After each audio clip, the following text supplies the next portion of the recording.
ഇവിടുത്തെ കാഴ്ചകൾ മക്കളെ കണ്ണ് തള്ളിപ്പോവും നമ്മളത്. ഇതിൻ്റെ പഴക്കെന്ന് പറഞ്ഞാൽ 400 വർഷമാണെന്ന് അറിയുമ്പോൾ അവലെടുക്കും. അവലും അതുപോലെ തന്നെ 2 കിലോ ദഹി ഈ തൈര് കൂടി ഒഴിച്ച് കുഴച്ചിട്ട് ഇവർ തിന്നിട്ട് കയറിയ രാത്രി 12 മണി വരെ അവർ അത് ചെയ്യും. ഹായ് ഹായ് ഹായ് ഹായ് ചങ്ങാരൊക്കെ ഞങ്ങളുടെ പുതിയ വീഡിയോയിലേക്ക് സ്വാഗതം. ആഹാ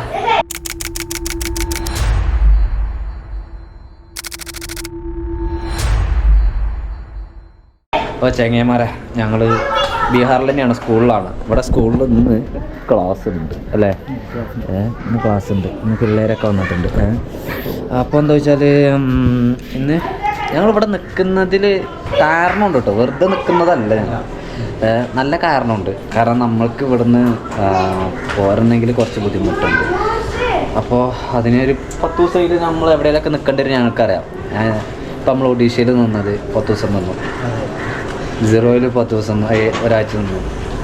അത് കഴിഞ്ഞിട്ട് ഇപ്പോൾ നമ്മൾ ഇവിടെ നിൽക്കാൻ. ഇവിടെയൊക്കെ നിൽക്കുന്നതിൽ പല കാരണങ്ങളുണ്ട്. വെറുതെ നമ്മളൊരു സ്ഥലത്ത് നിൽക്കുക എന്നുള്ളതല്ലല്ലോ. നമ്മുടെ യാത്രയിലാകുമ്പോൾ വെറുതെ ഒരു സ്ഥലത്ത് തന്നെ നിൽക്കുക എന്നുള്ളതല്ല. നമുക്ക് ഇവിടുന്ന് പാസ്സായി പോകാൻ തന്നെ താല്പര്യം. ഇനിയിപ്പോൾ എന്താ, ഇനിയിപ്പോൾ നമുക്ക് ഇവിടെ നിന്ന് എന്തെങ്കിലും എടുക്കാണ്ട് എടുത്തിട്ട് നേരെ നമ്മൾ റിട്ടേൺ മൈൻഡിൽ അങ്ങനെ തിരിഞ്ഞങ്ങനെ പോരുമായിരിക്കും. ഇത് പറ്റണ്ടേ അല്ലേ? അപ്പോൾ ഒരു 10 ദിവസം ഇവിടെ ഉണ്ടാവും. അപ്പോൾ അതുമായിട്ട് ബന്ധപ്പെട്ട് ഇവിടുത്തെ ചില്ലറ വീഡിയോകളൊക്കെ ആയിട്ടായി കാരണം ഞങ്ങൾ വരും. അപ്പോൾ കഴിഞ്ഞ 2 വീഡിയോകൾ നോക്കുകയാണെങ്കിൽ സ്കൂളിൽ തന്നെയായിരുന്നു, ഇന്ന് സ്കൂളിൽ തന്നെയാണ്. അപ്പോൾ ഇന്നലെ ഞങ്ങൾ വീഡിയോ ഷൂട്ട് ചെയ്തിട്ടില്ല അല്ലേ? ഇന്നലെ ഒരു ദിവസം ഫുള്ളായിട്ട് റെസ്റ്റിലായിരുന്നു. ഉറക്കവും ഇരുത്തവും എഡിറ്റിങ്, ഉറക്കം എഡിറ്റിങ് അങ്ങനെയൊക്കെ പോയി. അപ്പോൾ ഇന്ന് ഞങ്ങൾ പുറത്തേക്കൊന്ന് പോയി ചൂണ്ടയിടാന്ന് കരുതി. അല്ലടാ, പക്ഷേ എങ്കിൽ ചൂണ്ടയിടാൻ പോകേണ്ട സ്ഥലത്തെക്കുറിച്ച് എന്താ പറഞ്ഞത്? ആൾക്കൊരാളുകളെ പോകണ്ട. പോയാൽ പ്രശ്നമാണ്. എന്ത് പ്രശ്നം? അവിടെ വില്ലമാരുണ്ട്. വില്ലമാരെ കൊണ്ട് മുന്നോട്ടാണ്. അങ്ങനെ ശരിക്കും പറഞ്ഞു കൊടുക്ക്, വല്ല മനസ്സിലാവുക. അതായത് അന്ന് സുബൻ്റെ കൂടെ പോയില്ലേ, ഒരു തോടല്ല പുഴ തന്നെയാണല്ലേ, ചെറിയൊരു പുഴ. അപ്പോൾ അവിടേക്ക് ഞങ്ങൾ ചൂണ്ടിട്ടാൻ പോയാലോ ചോദിച്ചു. അപ്പോൾ അവർ പറഞ്ഞു അവിടേക്ക് ചൂണ്ടിട്ടാൻ പോകണ്ട. കാരണം ഇവിടുത്തെ ക്രിമിനൽസുകളൊക്കെ, അതായത് ഈ കുറ്റവാളികളൊക്കെ ഒളിത്താവളമാണത്. ഒഴിഞ്ഞ പറമ്പ് അവിടെ വെച്ചെട്ടിയാണ്ടൊക്കെ അവർ താമസിക്കുക, അങ്ങനത്തെ രീതിയാണ്. അപ്പം അങ്ങോട്ടേക്ക് പോയി കഴിഞ്ഞാൽ നമുക്ക് പണി കിട്ടും. അവിടെ നമുക്ക് എന്തെങ്കിലും സംഭവിച്ചു കഴിഞ്ഞാൽ ഇവർക്ക് അറിയാൻ വേണ്ടി കഴിയില്ല.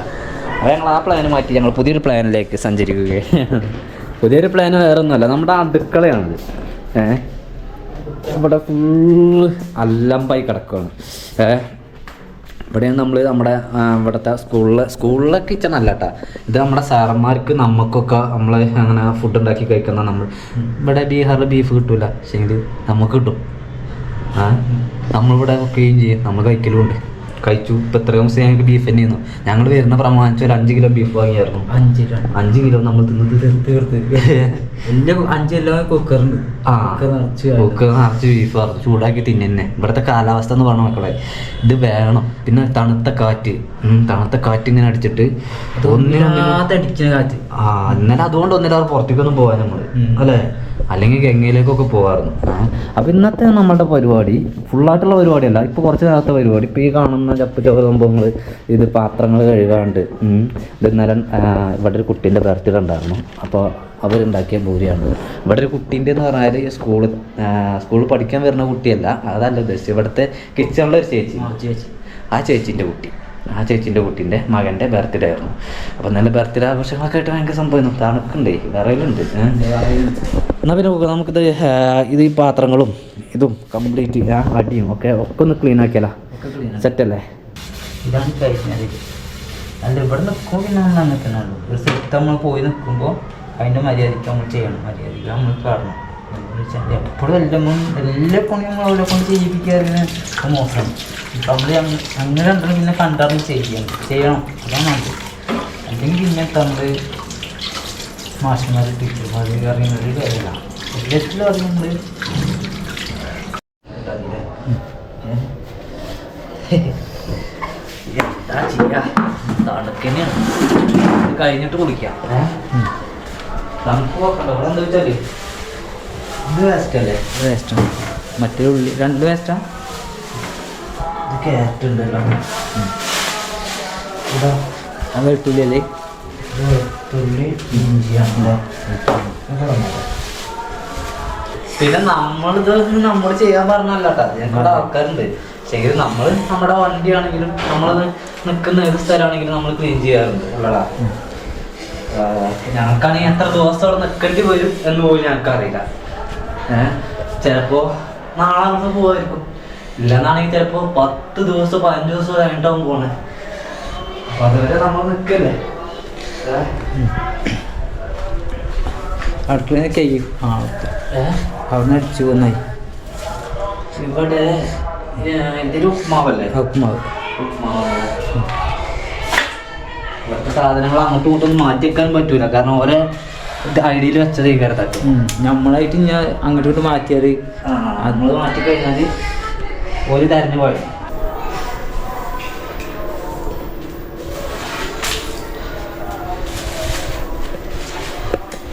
എന്താ സലാഡ് ഇനി വേണ്ടി വരുമോ? അത് വേണ്ടി വരുമോ?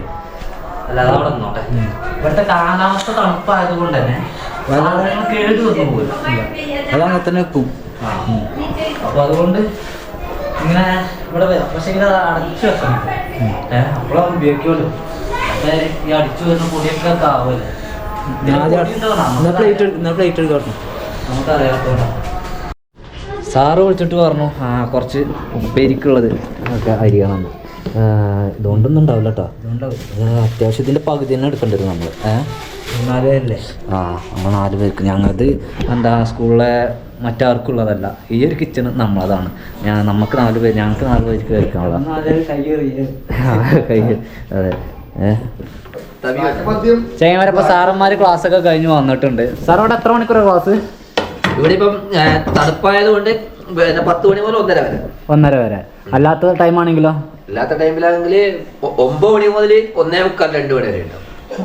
ഉച്ച 2 മണി വരെ. ആ ടൈം വരെ ഉള്ളൂ. 2 മണിക്ക് വിടണം. എന്നാലും 4 മണിക്ക് 3-3:30 ആകുമ്പോൾ കുട്ടികൾ വീട്ടിലെത്തും.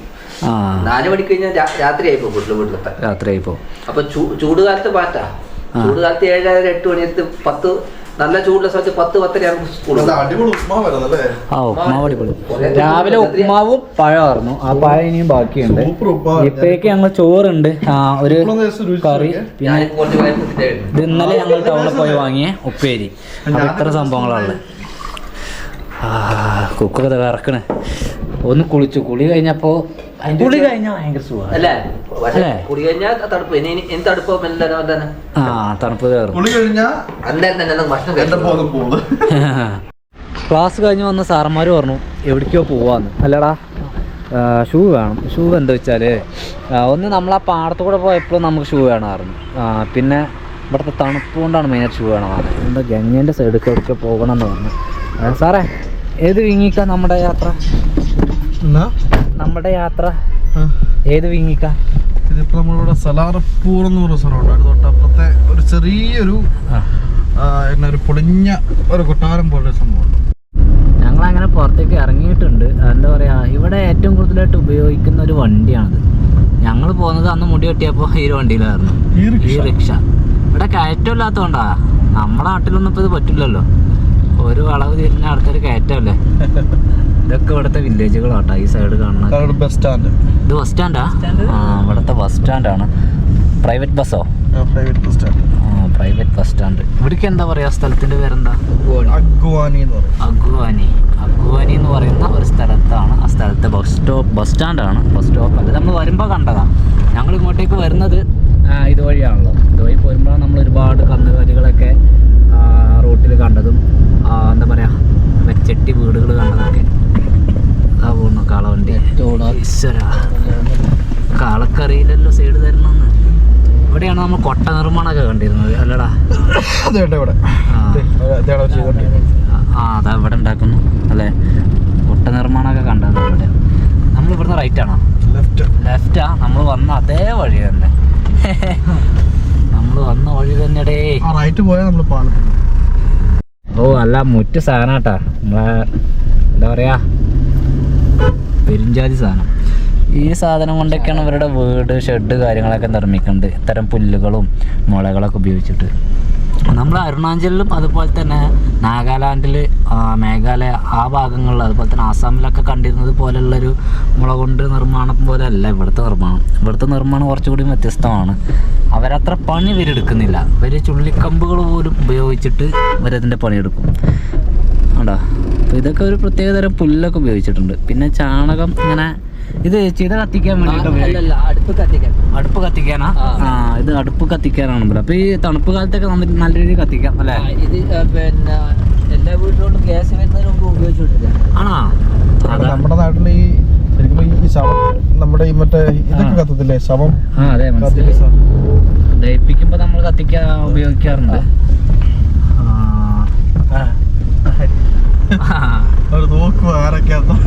ആരാ എന്താ ഏതാ അതാണ് പറയുന്നത്. നമ്മളെ പരിചയമില്ലാത്ത സ്ഥലത്തേക്ക് പോകാൻ വേണ്ടി പറ്റാം. അപ്പോൾ നമ്മൾ അന്നൊക്കെ നമ്മുടെ നാട്ടിലും കത്തിച്ചായിരുന്നു. ഇപ്പോൾ ഇവരിവിടെ ഗ്യാസൊക്കെ വരുന്നതിന് മുമ്പായിട്ട് കൂടുതലായിട്ടും ഭക്ഷണം പാകം ചെയ്യാനൊക്കെ വേണ്ടിയിട്ട് ഉപയോഗിച്ചിരുന്നു എന്നാണ് സാറന്മാർ പറയണത്. നമ്മളിത് കണ്ടിട്ടൊന്നുമില്ല. പക്ഷേങ്കിൽ അവരുടെ അറിവ് ചെറുതല്ല. അവരൊക്കെ ഇവിടെ വർഷങ്ങളായിട്ട് ഇവിടെ നിൽക്കുന്ന ആളുകളാണ്. ചെറിയൊരു പീടിക കച്ചവടം അത്യാവശ്യം അവരൊക്കെ നമ്മളിതിരെ പോകുന്ന നോക്കണം. ചൊറിഞ്ഞ് ഗ്രാമമാണ്. ഫുള്ളായിട്ട് ഗ്രാമത്തിലൂടെ. ഇത് ഇവിടുത്തെ ഒരു പ്രധാന മെയിൻ റോഡല്ലേ സാറേ? ഒരു പ്രധാന മെയിൻ റോഡാണ്. ഓ ശ്രദ്ധിച്ച് പോകണം. ഞാൻ ഇങ്ങോട്ടേക്ക് വരുമ്പോൾ നമുക്കും കുറച്ച് ബുദ്ധിമുട്ടുണ്ടായിരുന്നു ഇതുവഴി സഞ്ചരിക്കാൻ. കാരണം ചെറിയ വഴിയല്ലേ. ആഹാ സുന്ദരമായ നാട് തന്നെയാണ്. പക്ഷെ ആളുകൾ അത്ര സുന്ദരമല്ല.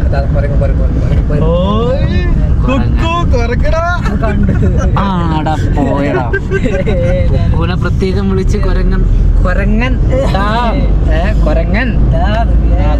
Full stop ഇട്ടിട്ടാ. എത്രയോ ആളുകൾ തിങ്ങി പാർക്കാണല്ലോ. എങ്ങനെ റോഡിന്റെ അവസ്ഥ? റോഡിന്റെ അവസ്ഥ സൈഡ് എടുത്തു കഴിഞ്ഞാൽ ജസ്റ്റ് ചെറുതായിട്ടൊന്നും അങ്ങോട്ട് പാളിയാണ്. ഗംഗേന്ന് വെള്ളം വില്ലേജിലേക്ക് വരാണ്ടിരിക്കാൻ വേണ്ടി കെട്ടിയ മറ്റേ ഇതാ അതാണോ ഈ റോഡ്? ഇങ്ങനെ അതായി സാധനം ഈ റോഡ് അതിന് മേലെ കൂടെ ഉണ്ടാക്കിയ റോഡ് അല്ലേ? വേണമെന്ന് വെച്ചാല് അത് തുടക്കത്തില് വില്ലേജുകളൊന്നും കൂടി ജനങ്ങളുടെ താമസം ഇതര കൃഷി സ്ഥലം അല്ലെങ്കിൽ പിന്നെ വെള്ളം കയറുന്ന സ്ഥലമായിരുന്നു. അപ്പൊ ഇങ്ങനെ ഒരു അണ കെട്ടിയതാണത്.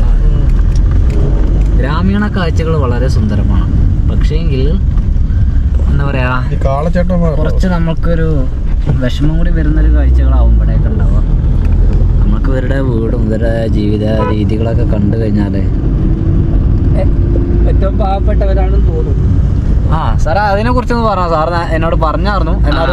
ഇവിടെ നമ്മള് റോഡ് സൈഡിൽ കിടക്കുന്നതുകൊണ്ട് ഏറ്റവും പാവപ്പെട്ടവരാന്ന് തോന്നുന്നു. അവരെ കന്നുകാലികൾ നോക്കാൻ വേണ്ടിയിട്ട് മാത്രം ഇവിടെ നിൽക്കുന്നത്. അവര് പിന്നെ നമ്മുടെ നാട്ടിലെ ഒരു കോടീശ്വരന്മാർ എന്ന് പറഞ്ഞിട്ട് കോടീശ്വരന്മാർ ആണെങ്കിലും പിന്നെ നമ്മൾ 10 കോടീശ്വരൻ്റെ ഇത് കാണിക്കുമായിരുന്നു. പക്ഷെ ഇവര് കോടീശ്വരനാണെങ്കിൽ 1000 ഉറുപ്പ്യ കീശയിലില്ല എന്നാണ് നമ്മൾ വിചാരിക്കും. അതായത് വ്യത്യാസം. അതായത് നമ്മളവിടെ 1000 രൂപ ഉള്ളവന് ഒരു 1 ലക്ഷത്തിൻ്റെ ഇത് കാണിക്കും. പക്ഷെ ഇവരുടെ കയ്യിൽ പൈസ ഉണ്ടെങ്കിൽ പോലും അതില്ലാത്ത പാവങ്ങളെ പോലെ ആയിരിക്കും. അല്ല സാറേ? ഇവരെല്ലാരും വന്ന് താമസിക്കുന്ന പശുക്കളൊക്കെ കറി ഗംഗാനടുത്ത് പുല്ല്, വെള്ളം ഇങ്ങനെയുള്ള കാര്യങ്ങൾ കിട്ടുമല്ലോ. അപ്പം അതിന്റെ ഒരു അവൈലബിലിറ്റി കൊണ്ടാണ് ഇവർ ഇവിടെ നിൽക്കുന്നത്. താൽക്കാലികമായിട്ട്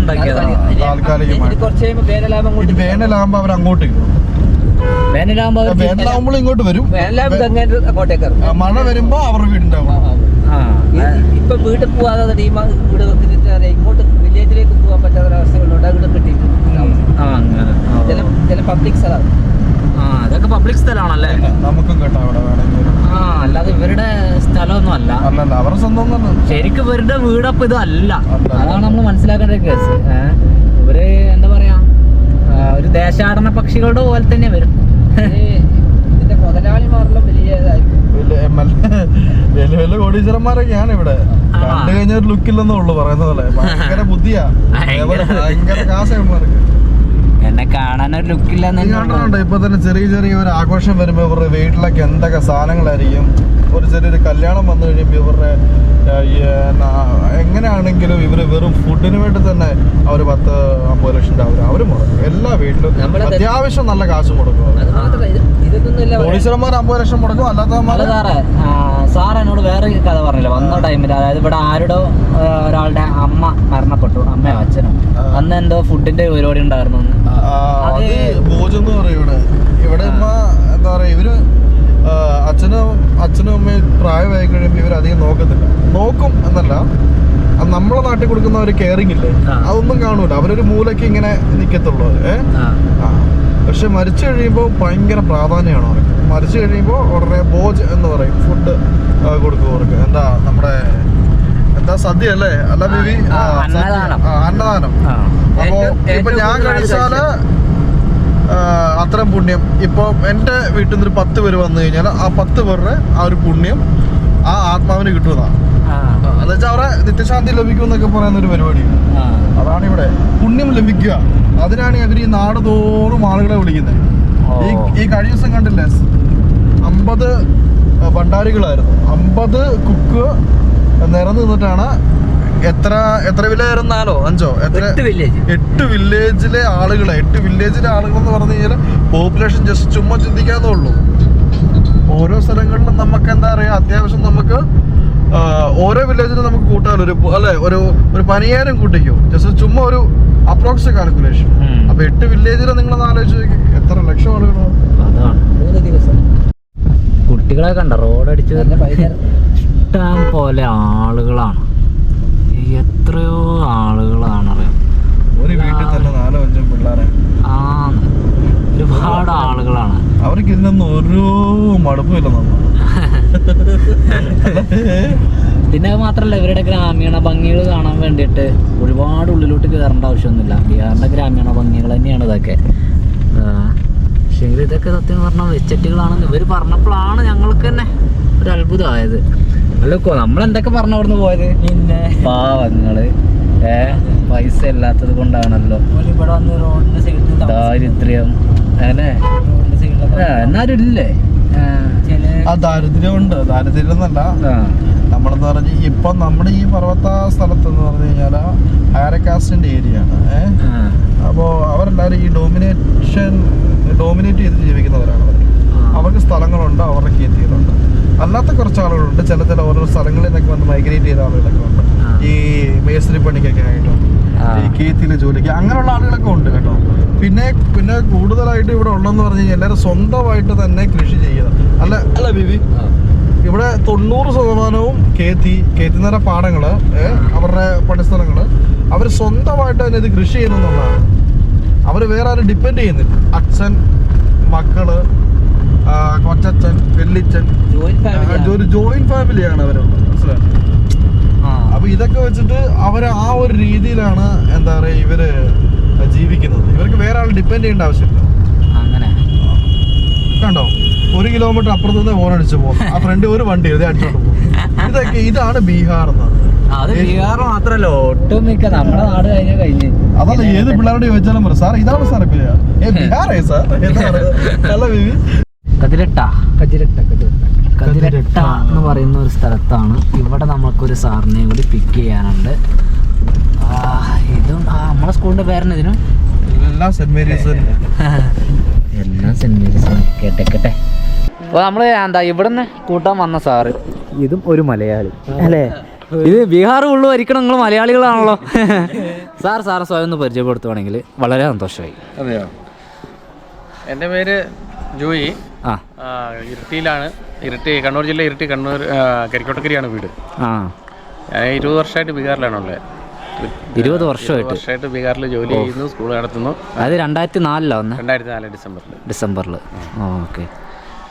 ഇവിടെ ഇപ്പം കരിട്ടാന്ന് പറഞ്ഞ കാവില് സ്കൂളായിട്ട് പോകുന്നു. കുഴപ്പമില്ല, നന്നായിട്ട് പോകുന്നു. ഫാമിലി ആയിട്ടൊക്കെ ഇവിടെ തന്നെ? ഫാമിലി ആയിട്ട് തന്നെ. ഫാമിലിയാണ്. അല്ല, എനിക്കറിയാലോ, എനിക്കറിയില്ല. ഞാനും പറയുന്നത്. മാഡത്തിന്റെ പേര്? എന്റെ പേര് സാലി.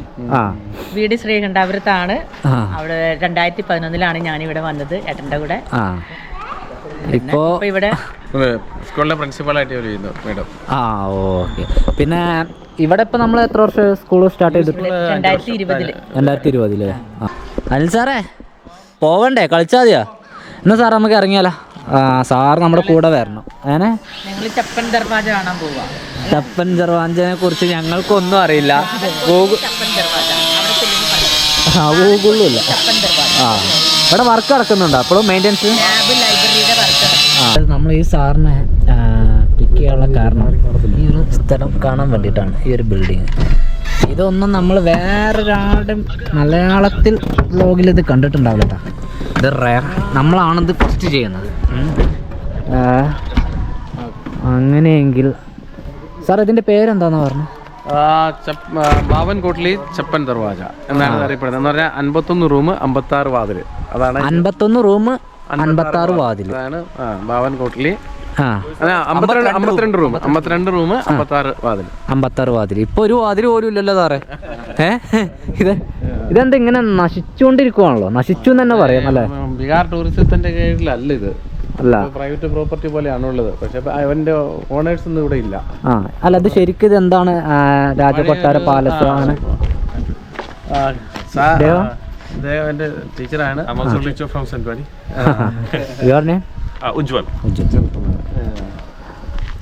അപ്പോ നമ്മളെ സാറേ ഇത് അങ്ങനെ ആരതാ എങ്ങനെ? ഇത് പഴയ ജമീന്ദാറിന്റെ ജമീന്ദാറിന്റെ അല്ലേ? ആ അപ്പൊ അവരുടെ എന്താ ബാക്കി ഫാമിലി ഒന്നും ഇവിടെ ഇല്ലേ? We all are from same family. Yes. He is also oh same family. He is also from that family. ആണോ? yes. Oh okay. അപ്പൊ ഇവരുടെ എന്താ ഫാമിലി തന്നെയാണ് ഇവിടെ നിൽക്കുന്ന ഈ വില്ലേജിലുള്ള ആളുകളൊക്കെ. അദ്ദേഹം ആ ഒരു ഫാമിലിപ്പെട്ട ആളാണ്. ഇതിനിപ്പോൾ ഈ പറഞ്ഞതുപോലെ ഒരൊറ്റ ഒന്നും ഇല്ലല്ലോ അല്ലേ? ഒറ്റ ജനാലോ? സംസാരിക്കട്ടെ. ये स्टोरी है बैरम सिंह से स्टार्ट है. Is a landlord. वो यहाँ इनको राजा कहते थे. राजा बैरम सिंह लोग बोलते थे. उनकी कहानी है. ठीक है, 400 साल पहले का माना जाता है. उन्होंने ये बनवाया था. फिर ऐसी लोगों की मान्यता है कि इसमें चोर घुसे थे जो मर गए. एक मिथ है कहिए या जो भी कहिए. ठीक है, उनकी आत्मा के कारण उनके बेटे डेथ हो गई, जिस कारण से फिर अलग घर बनाना पड़ा. और अभी भी एक फ्लोर माना जाता है कि इसका अभी भी नीचे है. यहाँ से ये हाथी था, ये शाही दरवाजा माना जाता था. इट्स जस्ट लाइक वो दरबार hall. Okay. One another underground Yes, also is underground. there. Underground floor also there. Yes sir, it's safe because and that temple is also 400 വർഷം related മുമ്പാണ് ഇത് this, ഉണ്ടാക്കിയത്. അപ്പോൾ ഇതിനകത്ത് ഇവരുടെ ഒരു കഥയായിരിക്കാം, ഒരു അപമൃത്യു നടന്നു. അപ്പോൾ അതിന്റെ പ്രേതം ഇവിടെ ഉണ്ടെന്നുള്ള വിശ്വാസത്തിൽ അവരിത് ഉപേക്ഷിച്ചിട്ട് വേറെ സ്ഥലത്ത് വിടുവെച്ചു. ജമീന്ദാർ പിന്നെ അവരുടെ ഫാമിലി. പിന്നെ ഇതിങ്ങനെ അനാഥമായി. ഇതിപ്പോൾ അനാഥയായിട്ട് കിടക്കുന്നതാണ്. ഓഹോ, പ്രേതാലയത്തേക്കാണ് നമ്മൾ വന്നിട്ടുള്ളത്. ഇതിനകത്തേക്കൊന്ന് കയറിയതാണ്. വരുന്നുണ്ട്. ഇതിന് ഇവർ പറഞ്ഞായിരുന്നു ഇവിടെ ഇവിടുത്തെ സാധനങ്ങളൊക്കെ ഇവിടെ അടുത്തുള്ള അവരൊക്കെ തന്നെ കൊണ്ടുപോയി. അതുപോലെ തന്നെ വാതിലുകൾ പിന്നെ കല്ലുകളൊക്കെ കൊണ്ടുപോയി എന്ന് പറയുന്നു. ഇത് അതിഗംഭീരമായൊരു നിർമ്മിതി തന്നെയാണ്. ഇത് ശരിക്കും ഇതൊക്കെ ബീഹാർ ടൂറിസത്തിലൊക്കെ പെടുത്തേണ്ടതായിരുന്നു. പക്ഷേങ്കിൽ ഇനി നോക്കിയിട്ട് കാര്യമില്ല. ഇനിയിപ്പോൾ ഇത് ഇപ്പോൾ പുള്ളിക്കാരൻ പറഞ്ഞ സർക്കാരിൻ്റെ വകത്തെ പരിപാടി ഉണ്ട് എന്നല്ലേ ഉണ്ടോ? ഇത് കഴിഞ്ഞ സാറിന് കൊടുക്കുമ്പോൾ ഇതിനെപ്പറ്റിയെല്ലാം പറയാ പുള്ളിക്കാരൻ സംസാരിച്ചിട്ട് ഫുള്ളായിട്ട് മനസ്സിലാക്കിയിട്ടല്ലേ? അതെ. നമുക്കപ്പോൾ ഇതിൻ്റെ കാഴ്ചകൾ കണ്ടോ? ഓ, ഒരാളുണ്ടായിക്കണോ നോക്കടാ. എവിടെ ഉണ്ടായിട്ടുള്ളത്? ഇത് ചുണ്ണാമ്പ് കൊണ്ടല്ലേ നിർമ്മിച്ചെന്ന് പറഞ്ഞത്? സാറേ നമ്മളിവിടെ പുള്ളി പറയുന്നത് നമ്മൾ ഓരോരോ കോണിൽ നമ്മൾ ചവിട്ടി കഴിഞ്ഞാണല്ലോ ഡിഫറെന്റ് സൗണ്ട്. സാറെന്താ ചവിട്ടിക്ക് ഡിഫറെന്റ് സൗണ്ട്സ് ആയിരിക്കും വരുന്നത്. Underground one floor is there. മേൽഭാഗം ആകെ പൊളിഞ്ഞടാ അല്ലേ? ഫുള്ളായിട്ട് പൊളിഞ്ഞ് നറാണക്കല്ലെടുത്തു എന്ന് പറയും. കോൺക്രീറ്റ് ഒക്കെ ചെയ്തായിരുന്നു. ഇതിന്റെ ഒരു ഇരട്ടി ഈ ബിൽഡിംഗ് ഉണ്ടായിരുന്നു അല്ലേ? ഇത്ര നശിച്ചില്ല.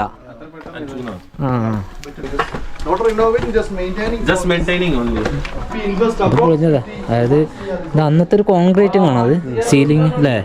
ചരള് ചരല്. അതെ, ചരല് ഉപയോഗിച്ചിട്ടാണ് ചെയ്തിട്ടുള്ളത്. സാറേ ചുണ്ണാമ്പ് കൊണ്ടാണോ? ഓ, ഇതിൻ്റെ മൊത്തത്തിലുള്ളൊരു വ്യൂ ഉണ്ടോ? നമ്മളിപ്പോൾ 2ാം നിലയിലാണ് ഉള്ളത്. മൊത്തത്തിലുള്ളൊരു വീട്. ചെറിയ ചിമ്മിനി ഉണ്ടോ? ഇത് 10 years before, na, there was like Sindoor was, I think, it was everyone showed. ഓ ഇപ്പം ആകെ കാട് പിടിച്ചാ നശിച്ച. നല്ലൊരു ഏരിയ ഉണ്ടല്ലോ ഇത് അല്ലേ? ഓ, ഇത് സംഭവട്ടാ. ഇത് ഞാനിന്ന് അവർ പറഞ്ഞപ്പോൾ ഇത്ര ഉദ്ദേശിച്ചില്ല. കൊള്ളാം. ഇതൊക്കെ ഒന്നും കൂടി ശ്രദ്ധിച്ചായിരുന്നെങ്കിൽ എത്ര ആളുകൾക്ക് കാണാറുന്നല്ലേ. പിന്നടാ ഇത് പുള്ളിയുടെ ഒരു പാരമ്പര്യമാണ്. എന്നുവെച്ചാൽ 400 വർഷങ്ങൾക്ക് മുമ്പ് ഇദ്ദേഹത്തിന്റെ ഒരു ഫാമിലി പ്രോപ്പർട്ടി ആണിത്. അപ്പോൾ ഇതാരും ഇങ്ങനെ മെയിൻറ്റെയിൻ ചെയ്യുന്നില്ല. ഇതിപ്പോ DM 9 ലക്ഷം രൂപ ഇവർക്ക് വേണ്ടി കൊടുത്തെന്നാണ് പറയുന്നത്, മെയിൻറ്റെയിൻ ചെയ്യാൻ വേണ്ടി. പക്ഷെ ഇപ്പൊ നമ്മളെ കണ്ട സ്ഥിതിക്ക് അറിയാലോ, ഇത് 9 ലക്ഷത്തിനൊന്നും ചെയ്യാൻ വേണ്ടി പറ്റില്ല. ജോയ് സാറിന്റെ വാല്യൂ വെച്ച് അവര് തന്നെ പറഞ്ഞ 5 കോടി 10 കോടി ഇതിന് it's approx 5-10 crore we need to renovate in this area. പക്ഷെ അന്നത്തെ ഇതുണ്ട്, ആ കൊത്തുപണികളൊക്കെ നിങ്ങൾ ശ്രദ്ധിച്ചായിരുന്നു, ഡിസൈൻസ് അവരുടെ ആ ആർട്ടിസ്റ്റ് എത്രത്തോളം പെർഫെക്റ്റ് ആണെന്ന് നോക്കി. ആ സർക്കിൾസ് ഒക്കെ ഉണ്ടോ, each and every circles are very perfectly they are made, no? Isn't it? It takes a long time. ഇത് 400 വർഷം മുമ്പ് ഇവിടെ ജീവിച്ച ഒരു ജമീന്ദാരൻ്റെ ആണ്. ഈ ജമീന്ദാരെന്നും രാജാവെന്നും വേണമെങ്കിൽ പറയാം. അദ്ദേഹത്തിൻ്റെ അണ്ടറിലായിരുന്നു ഈ ഏരിയ മൊത്തം ഉണ്ടായിരുന്നത്. മുൻകാർ രാജാവിന്റെ കീഴിലുള്ളൊരു ജമീന്ദാരായിരുന്നു അദ്ദേഹം. മുൻകാർ ഇവിടെ രാജഭരണം ഉണ്ടായിരുന്നു, ആ രാജാവിന്റെ കീഴിലുള്ള ജമീന്ദാർ ആയിരുന്നു. പിന്നെ ബ്രിട്ടീഷുകാരുടെ ടൈം വന്നപ്പോൾ ബ്രിട്ടീഷ് ജമീന്ദാരായി ഇവരല്ല. അപ്പോൾ അദ്ദേഹത്തിന്റെ കാലത്ത് പണിതാണ് ഈ കൊട്ടാരം എന്ന് വേണമെങ്കിൽ പറയാം നമുക്കിത്. 52 റൂമുകൾ, 56 വാതിൽ, അങ്ങനെയാണിത്. ഹിന്ദിയിൽ ചപ്പൻ ദർവാജ, बावन कोटली, 53 द्वार, 53 വാതില്. ഇത് പക്ഷേ ഒരു പ്രത്യേക സാഹചര്യത്തില് ഇവിടെ ഇവരുടെ ഒരു വിശ്വാസം അനുസരിച്ച് ഇവരുടെ ഒരു വൺ സെർവന്റ് ചോറ് വൺ പേഴ്സൺ കെയിം ടു കള്ളൻ വന്നു, അവൻ കക്കാൻ വന്നിട്ട് ഇവിടെ കുടുങ്ങിപ്പോയി. കാരണം ഇതിന്റെ ഈ പ്രത്യേകത കൊണ്ട്, കെട്ടിടത്തിന്റെ നിർമ്മാണത്തിന്റെ പ്രത്യേകത കൊണ്ട് അയാൾക്ക് പുറത്തിറങ്ങാൻ പറ്റിയില്ല. അപ്പൊ എന്നിട്ട് അയാൾ ഇവിടെ കിടന്ന് മരിച്ചു. അദ്ദേഹത്തിന്റെ പ്രേതം ഇവിടെ ഉണ്ടെന്നുള്ള വിശ്വാസത്തിൽ അവര് ഉപേക്ഷിച്ചു പോയി. പക്ഷെ ഈ ജമീന്ദാരുടെ ഒക്കെ ടൈമിന് ശേഷമാണ് അവരുടെ മക്കളുടെ ആ കാലഘട്ടത്തില്. പക്ഷെ അത് യഥാർത്ഥത്തിൽ സംഭവമാണോ എന്താണോ കഥയാണോന്ന് പറയാൻ പറ്റില്ല. കാരണം ഒരുപക്ഷെ പല തലമുറ വന്നു കഴിഞ്ഞപ്പോൾ മക്കളായ ഇത് വീതത്തിലും തർക്കത്തിലുള്ള ഒരു പ്രശ്നം കൊണ്ടും സംഭവിക്കാം. ഈ വില്ലേജിലുള്ള ഭൂരിപക്ഷം ആളുകളും പുള്ളിയുടെ ഫാമിലിയിൽപ്പെട്ട ആളുകളാണ്. ഇപ്പൊ നമ്മൾ നിൽക്കുന്നതിന് തൊട്ട് അവിടെ ഒരു ഗോപുരം ചെറുതായിട്ട് കാണാം. അപ്പോൾ സ്ത്രീകൾക്ക് കുളിക്കുവാനും പിന്നെ ആ അമ്പലത്തിൽ പോകാനും പോയി ദർശിക്കാനും ഉള്ളൊരു വഴിയാണ് അവരത്. താഴത്തെ കൂടെ ഉണ്ടായിരുന്നത്. ഇപ്പൊ നമ്മൾ നടക്കുന്നില്ലേ, അതെ, ഇപ്പൊ നമ്മൾ നടക്കുന്ന ഇതിന്റെ താഴത്തെ കൂടെ തന്നെ ആയിരുന്നു അല്ലേ. ഇതിന്റെ അടിയിൽ ഒരു അണ്ടർഗ്രൗണ്ട് ഉണ്ടെന്നാ പുള്ളി. പിന്നെ അത് മാത്രമല്ല, ഇത് 3 സൺസ്. നമസ്കാരം. കുറച്ച് മുമ്പ് ജോയ് സാറ് പറഞ്ഞതിന്റെ പുള്ളിക്ക് ഒരു കോള് വന്നുകൊണ്ട് പുള്ളിയൊക്കെ പോയെന്നുള്ളത്.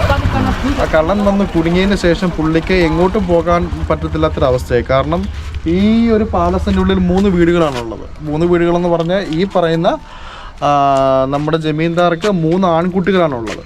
അപ്പോൾ ഈ 3 ആൺകുട്ടികൾക്കും വേണ്ടി 3 ദർവാജയുണ്ട്, എന്ന് വെച്ചാൽ 3 കതകുകളുണ്ട് അവരുടെ വീട്ടിലേക്ക് എൻ്റർ ചെയ്യാൻ വേണ്ടി, അവരുടെ ഏരിയയിൽ എൻ്റർ ചെയ്യാൻ. അപ്പോൾ എല്ലായിടത്തും ഒരേപോലെയാണ്. ഇപ്പൊ ഈ കള്ളൻ ഇവിടെ വന്നാൽ പോലും, ഇവിടെ നിന്ന് അവിടെ പോയാൽ പോലും, ഇവിടെ എന്ത് കണ്ടോ അത് തന്നെ ആയിരിക്കും അവിടെ ഉള്ളത്. അപ്പൊ പുള്ളിക്ക് ഭയങ്കര കൺഫ്യൂഷൻ ആയി പോയി. അങ്ങനെ പുള്ളി ഇവിടെ കിടന്ന് മരിച്ചു. അപ്പൊ പിന്നെ ആ മരണത്തിന് ശേഷം പുള്ളിയുടെ ആത്മാവ് ഇവിടെ ഉണ്ടെന്നുള്ള ആ ഒരു ഇത് കാരണമാണ് ഇവര് കൊട്ടാരം ഇവിടെ ഇട്ടിട്ട് പോകാൻ, എന്ന് വെച്ചാൽ അല്ല ഇവിടുന്ന് മാറി വേറൊരു വീട് പണിയേണ്ട ആ ഒരു അവസ്ഥ വന്നതാണ്. അതായത് അദ്ദേഹത്തിന്റെ വീട്ടിലേക്ക് പോകണം. അതുപോലെ തന്നെ അദ്ദേഹത്തിന്റെ വീടിന്റെ തൊട്ടടുത്ത് തന്നെ അടുത്തു കൂടെയാണ് ഗംഗ ഒഴുകിക്കൊണ്ടിരിക്കുന്നത്. അതായത് നമ്മൾ സാറിൻ്റെ സ്കൂളിൽ പോയില്ലേ, അവിടെ കണ്ടിരുന്ന അവിടുത്തെ വില്ലേജ് ഉണ്ടല്ലോ, ആ വില്ലേജ്, അതിൻ്റെ തൊട്ടപ്പുറത്തെ വില്ലേജ്, ആ റോഡ് സൈഡിൽ നിൽക്കുന്ന വീടുകളൊക്കെ 30 കൊല്ലം മുന്നേ ആ വില്ലേജുകളൊക്കെ ഇവിടെയായിരുന്നു. ആ ജനങ്ങളൊക്കെ താമസിച്ച്, അവരുടെ പൂർവികത 30 കൊല്ലം മുന്നുള്ള ആളുകളൊക്കെ താമസിച്ചത് ഇവിടെയായിരുന്നു അല്ലേ. വെള്ളത്തിൽ കയറാൻ പറ്റുമോ? വെള്ളത്തിൽ കയറാൻ പറ്റില്ല. ഞണ്ട് നന്നായിട്ട് ഇക്കറ് പൊട്ടിച്ചിട്ടാണ്. ഞണ്ടൊക്കെ അവർ തിന്ന് അല്ലേ. വർഷങ്ങൾക്ക് മുമ്പ് നിർമ്മിച്ചിട്ടുള്ള ക്ഷേത്രമാണ്. ഇവിടേക്കായിരുന്നു ഈ പറഞ്ഞ രാജകുടുംബത്തിലെ സ്ത്രീകൾ വന്നിരുന്നത്. പിന്നെ എന്താ പറയുക, ഇത് സീതയ്ക്ക് വേണ്ടിയിട്ടില്ലേ, സീതയായിരുന്നു ഇവിടുത്തെ, സീതാദേവി ആയിരുന്നു ഇവിടുത്തെ പ്രതിഷ്ഠ എന്ന് പറയുന്നത്. പിന്നെ ഇവിടെ ഇപ്പോൾ പൂജ ഉണ്ട്. ഇപ്പോൾ ഇവിടെ ഇപ്പോൾ ക്ഷേത്രമായിട്ടുണ്ട്, ഒരു പൂജ കാര്യങ്ങളൊക്കെ ചെയ്യുന്നുണ്ട് എന്നാണ് പറഞ്ഞത്. ഇതിൻ്റെ അകത്ത് പൂജ ഉണ്ടോ? സാറേ ഇല്ലല്ലോ. ഇവിടെ ഉണ്ടാവില്ലല്ലേ? താഴികക്കുടം അല്ലേ? താഴികക്കുടം. നമ്മൾ ഏതോ ഒരു അമ്പലത്തിൽ പോയിട്ട് നമ്മൾ നായികക്കുടം എന്ന് പറയുന്നത്. താഴികക്കുടം. ഓക്കെ. അപ്പോൾ ഇതിൻ്റെ മേലെ ഉണ്ടോ ഇതൊക്കെ ഒരു സ്ലാബായിട്ട് തന്നെ വാർത്തിട്ടുള്ളത്. അതായത് ചരക്കല്ല് ഉപയോഗിച്ചിട്ടാണ് ഇവരുടെ ആ ഒരു കോൺക്രീറ്റിംഗ് ഒക്കെ നടക്കുന്നത്. ആണ്ടാ പെർഫെക്റ്റ് പരിപാടിയാണ്. 400 വർഷം പഴക്കമുള്ള ക്ഷേത്രമാണ് ചങ്ങായിമാരത്. ഇവിടെ കന്നുകാലികളൊന്നും കാണാനില്ല, പക്ഷേങ്കിൽ ആല പോലെയൊക്കെ ഉണ്ടാക്കിയിട്ടുള്ളൊരു സെറ്റപ്പാണ് ഇതൊക്കെ കണ്ട. പിന്നെ ഇവിടുത്തെ ഓട് കണ്ട നിങ്ങൾ, ഇതിന് ഒരു പ്രത്യേകത ഉള്ളൊരു ഓടാണ് അല്ലേ?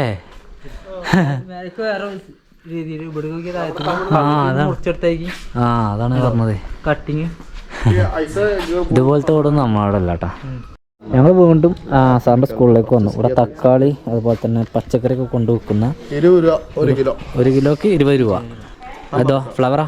ഫ്ലവർ ഇതും 1 കിലോക്ക് 20 രൂപ. നല്ല ഫ്രഷ് സാധനം. പറിച്ചുകൊണ്ട് വന്നാണ്ട് തണ്ട് വരെ. അവിടെ സാർ ഇപ്പം തരാം. ഞങ്ങൾ ഓ തണ്ടമ്മലൂടെ ഇതാണ് സൈക്കിളിലുള്ളൊരു കച്ചവടമാണ്. അത് സൈക്കിൾ കച്ചവടം. അതായത് ഇവിടെയൊക്കെ ഇപ്പോഴും ഗ്ലാസ് കണ്ടോ നിങ്ങൾ? 1/2 കിലോ തക്കാളി നോക്കി. അപ്പൊ ഇതൊക്കെ കണക്കാക്കാൻ വേണ്ടിട്ടേ ഏതാ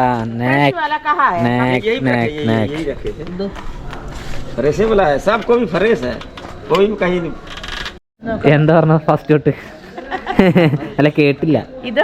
ഇതുണ്ടല്ലോ നല്ല ഇവിടുത്തെ ചെറിയ കർഷകരില്ലേ അവരുടെ അടുത്തുനിന്ന് ഇവര് മേടിച്ചോണ്ട് വരുന്നത്. ഇതിൻ്റെ അകത്ത് വിഷമൊക്കെ കുറവാണ്, വിഷാംശം കുറവാണ്. ചെറിയ ഈ ചാണകവും അങ്ങനെയുള്ള സാധനങ്ങൾ ഇട്ടിട്ട് കിട്ടുന്ന ഇവിടെ ബീഹാറിന്റെ ഏറ്റവും വലിയൊരു ഗുണം എന്താണെന്ന് വെച്ചിട്ടുണ്ടെങ്കിൽ നമുക്ക് ഡെയിലി ചെലവ്, അതായത് ഭക്ഷണത്തിനുള്ള പൈസ വളരെ കുറച്ച് മതി അല്ലേ? നമ്മുടെ അവിടെ ഇപ്പോൾ ഒരു 50,000 രൂപയുണ്ടെങ്കിൽ ഒരു ശരാശരി കുടുംബത്തിനും കൂടി വന്ന ഒരു ആഴ്ച അല്ലെങ്കിൽ 2 ആഴ്ച. ഇവിടെ നമുക്ക് 50,000 രൂപയുണ്ടെങ്കിൽ കുറഞ്ഞത് ഒരു 6 മുതൽ 7 മാസം വരെ സുഖസുന്ദരമായിട്ട് ജീവിക്കാം. നമുക്കിവിടെ പച്ചക്കറികൾക്ക് ഏറ്റവും കൂടുതൽ നമുക്ക് നല്ല പച്ചക്കറി, ഒരു ഇതും കൂടാത്ത പച്ചക്കറിയും പാലും, ഒരു തുള്ളി വെള്ളം ഒഴിക്കില്ല. അതുപോലെ നല്ല തൈര് ഞാനിപ്പോ കാണിച്ചു തരാം നിങ്ങൾക്ക്. തൈരും ഇതും കൂടെ തരാം, ചൂടയും കൂടെ തരാം. തൈര് നമുക്ക് കട്ട് ചെയ്തെടുക്കാം. ചൂടാന്ന് പറഞ്ഞിട്ടുണ്ടെങ്കിൽ അവരും കൂട്ടിയിട്ടുള്ള പരിപാടിയാണ്. അതുണ്ടല്ലോ തൈര് എന്ന് പറഞ്ഞാൽ നല്ല കട്ട തൈര്. പിന്നെ ഇവിടുത്തെ പാലെന്ന് വെച്ചിട്ടുണ്ടെങ്കിൽ നല്ല സൂപ്പർ പാലാ. 40 രൂപയാണ് 1 ലിറ്ററിന്റെ വില. ഇവിടെ പശുവും പാൽ തന്നെയല്ലോ? പശുവും പാല് ആണ് എല്ലാവരും കുടിക്കാൻ ഉപയോഗിക്കുന്നത്. തൈര് ഉണ്ടാക്കാൻ ഉപയോഗിക്കുന്നത് എരുമപ്പാലാണ്. പക്ഷെ ഇവിടുത്തെ കർഷകർക്കൊരു ഈ പശുവിനൊക്കെ വളർത്തുന്നവർക്കൊരു ഇതുണ്ട്, പശുവും പാലിൽ ഇവര് വെള്ളം ഒഴിക്കില്ല. നമ്മുടെ നാട്ടിൽ എങ്ങനെ വെച്ചിട്ടുണ്ടെങ്കിൽ 1 ലിറ്ററിൽ എങ്ങനെ പോയാലും 1/2 ലിറ്റർ വെള്ളം ഒഴിക്കും. അതാണ് നമ്മൾ കുടിക്കുമ്പോഴേക്ക് തന്നെ ഗ്ലാസിന്റെ മേലെ പാട കിട്ടും. അവര് ചായ വെച്ച് കൊണ്ടു തരുമ്പോഴും ഒക്കെ ഇവിടുത്തെ ചായ കുടിച്ചിട്ട് നമുക്ക് നാട്ടിൽ ചെന്ന് ചായ കുടിക്കാം. ചായ അല്ല അതല്ലേ, വെയിറ്റ് പിടിച്ച് വെക്കണ്ട. 1/2 കപ്പ് കുടിച്ചാൽ മതി. നമ്മുടെ നാട്ടിലെ 1 ലിറ്റർ ചായ കുടിച്ചാൽ ഇവിടുത്തെ 1/2 കപ്പ് ചായയുടെ അത്രയും ഗുണമില്ല. അതാണ്. ഇതാണ് തൈര്. അല്ലാതെ ഇതുകൊണ്ട് വാങ്ങാറുണ്ട് നമ്മൾ കഴിക്കാം. ഞാൻ പിന്നെ അവിടെ ഉള്ളത് കൊണ്ടാണ് വാങ്ങാറുണ്ട്. നമ്മളവിടെ ഇങ്ങനത്തെ ഡപ്പ കണ്ടായിരുന്നു. അത് നമ്മൾ സ്ഥിരമായിട്ട് ഇരുന്ന് കൊണ്ടുവന്നാ. ഫ്രിഡ്ജിൽ നിന്ന് ഇപ്പൊ കൊണ്ടുവരാം. ഇതാണ് തൈര്. ഇങ്ങനെയാണ് നമ്മുടെ നാട്ടിൽ ഇങ്ങനെയുള്ള തൈര് കിട്ടുമോ? ഇല്ലല്ലോ. ഇതിൽ ഒരു കെമിക്കലും ഇടാത്തതാ. ഇത് വീട്ടിലുണ്ടാക്കിയ തൈരാണിത്. അതായത് ഞങ്ങൾ ഇത് കമ്പനി പ്രൊഡക്റ്റ് അല്ലല്ല, ബക്കറ്റിലോട്ട് ഞാൻ ഒഴിച്ചു വെച്ചതാ. അങ്ങനെ ഞാനത് കമ്പനി പ്രൊഡക്റ്റിൽ അവർ ചെറിയൊരു കെമിക്കൽ ചേർക്കും. പക്ഷെ ഇത് വീട്ടിലുണ്ടാക്കിയതാണ്. അതായത് എരുമപ്പാല് നമ്മളിപ്പോ 10 ലിറ്റർ മേടിച്ചിട്ടുണ്ടെങ്കിൽ അത് 8 ലിറ്റർ ആക്കും. കാച്ചി 10-8 ആക്കും. എന്നിട്ട് ഇതിലോട്ട് നമ്മൾ ഈ സ്പൂണിന് 1 സ്പൂണ്, ആ 8 ലിറ്ററിന് ഈ സ്പൂണിന് 1 സ്പൂണ് ഈ തൈര് ഒഴിക്കും. അതിൻ്റെ അകത്തോട്ടിട്ട് എന്നിട്ട് അതിങ്ങനെ കോരി ആറ്റി നമ്മൾ മിക്സ് ചെയ്യില്ലേ, അടിച്ച് മിക്സ് ചെയ്യും. അതെന്നിട്ട് ഒരു രാത്രി മാത്രമേ വെക്കുള്ളൂ. പിറ്റേ ദിവസം രാവിലെ ആകുമ്പോഴത്തേനും ഈ പരിപാടി ഇങ്ങനെയാവും. ഇത് പുളിയില്ല. ശകലം ടേസ്റ്റ് ചെയ്ത് നോക്കിക്കേ. ടെസ്റ്റ് ചെയ്ത് നോക്കടാ. കുറച്ച് കയ്യിലേക്ക് കട്ടിയത് എൻ്റെ കയ്യിലേക്കും കുറച്ച് കയ്യിലേക്ക് എടുത്താൽ മതി. സ്പൂണിൽ കോരിയിട്ട്. ഇതിനിപ്പോൾ ഇച്ചിരി തണുപ്പാണ്, ഞാൻ ഫ്രിഡ്ജിൽ വെച്ചതുകൊണ്ട്. പക്ഷെ ഇതിന് പുളി ഇല്ല, ചെറുമധുരമില്ലേ. അതാണ് ഇവിടുത്തെ തൈരിന്റെ ടേസ്റ്റടാ. ഇതാണ് ഞങ്ങൾ അവലിൻ്റെ അകത്ത് ഇട്ടിട്ട് അവലും ശർക്കരയും ഇതും കൂടെ കഴിച്ചിട്ടുണ്ടെങ്കിൽ ഈ തണുപ്പ് കാലത്ത് നമ്മുടെ ബോഡി ഉണ്ടല്ലോ ചൂടാകും. അപ്പൊ തണുപ്പിനെ നമുക്ക് പ്രതിരോധിക്കാനുള്ള ഏറ്റവും വലിയൊരു ഇതാണ്. ഇവിടെ ബീഹാറിലുള്ളവർ ഏറ്റവും കൂടുതൽ തൈര് കഴിക്കുന്നത് ഈ തണുപ്പ് കാലത്താണ്. 2 മുതൽ 5 കിലോ വരെ തൈര് കഴിക്കും ഒരാള്, ഇവിടുത്തെ മനുഷ്യർ. പക്ഷെ ഇത് കഴിക്കാട്ടാ. 5 കിലോ മുതൽ 2 കിലോ മുതൽ 5 കിലോ വരെയാണ് ഒരു ഭോജനം എന്ന് പറഞ്ഞിട്ടുണ്ടെങ്കിൽ നമ്മുടെ നല്ല കല്യാണ സദ്യകളൊക്കെ ഇല്ലേ, അതിന് ഇവരിവിടെ കഴിക്കുന്നത്. അത് നമ്മളിപ്പോൾ വീടുകളിൽ ചെന്നാലും അവർ നമ്മുടെ പാത്രത്തിൽ ഇങ്ങനെ കോരിയിട്ടുകൊണ്ടേയിരിക്കും. നമുക്ക് അത്രയും കഴിക്കാൻ കഴിയില്ല. അത് ശരിയാ. അല്ല, നമുക്ക് ഒരു പരിധി ഉണ്ട്. അവര് പിന്നെ ടേസ്റ്റ് ചെയ്ത് നോക്കി ഇവിടുത്തെ ഫുഡിന്റെ തട്ടെ കുറച്ച് മതി, കുറച്ച്. മറ്റേ സാധനമല്ലേ ഇവിടെ? ഇത് നമ്മുടെ സാധാ പൂരപ്പറമ്പിലെ കാണുന്ന പോലത്തെ പൊരി, അവില്, ശർക്കര. ശർക്കരയാണ് എൻ്റെ ചെറിയ പീസ് ഇട്ടാ വേറെ. തൈരിടുമ്പോ നല്ല സുഖം. ആണോ? നീ ഇട്ട് നോക്കിട്ട് മിക്സ് ചെയ്യാം.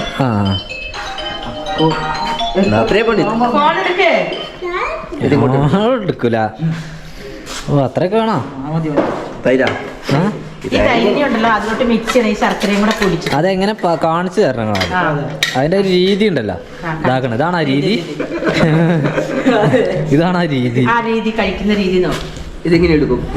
ഇത് ഞാനിപ്രാവശ്യം നമ്മളിത് ചടങ്ങ് പ്രകാരം ഒരു കൊല്ലത്തിൽ ഒരു പ്രാവശ്യം കഴിക്കണം എന്നാണ്. ഈ തണുപ്പിനുണ്ടല്ലോ ഏറ്റവും നല്ല സമയം. എന്നിട്ട് സുഖമായിട്ട് നല്ലോണം തണുത്ത വെള്ളത്തിൽ കുളിച്ചിട്ട് വരുവാ. തണുത്ത് ഇവര് ഗംഗയിൽ പോയി കുളിക്കും. എന്നിട്ട് അത് കഴിഞ്ഞ് വന്ന ഉടനെ ഇത് ശർക്കര ഇട്ട് കുഴച്ചൊന്ന് തിന്നും. പിന്നെ ഉണ്ടല്ലോ ഒരു 5-10 മിനിറ്റ് അവർ അങ്ങനെ ഇരിക്കും.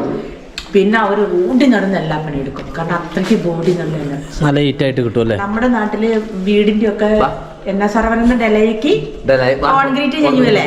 കോൺക്രീറ്റ് ചെയ്യുമ്പോൾ നമ്മൾ കൊടുക്കുന്നത് കപ്പയിറച്ചി അങ്ങനെയുള്ള ഹെവി ഭക്ഷണമല്ലേ.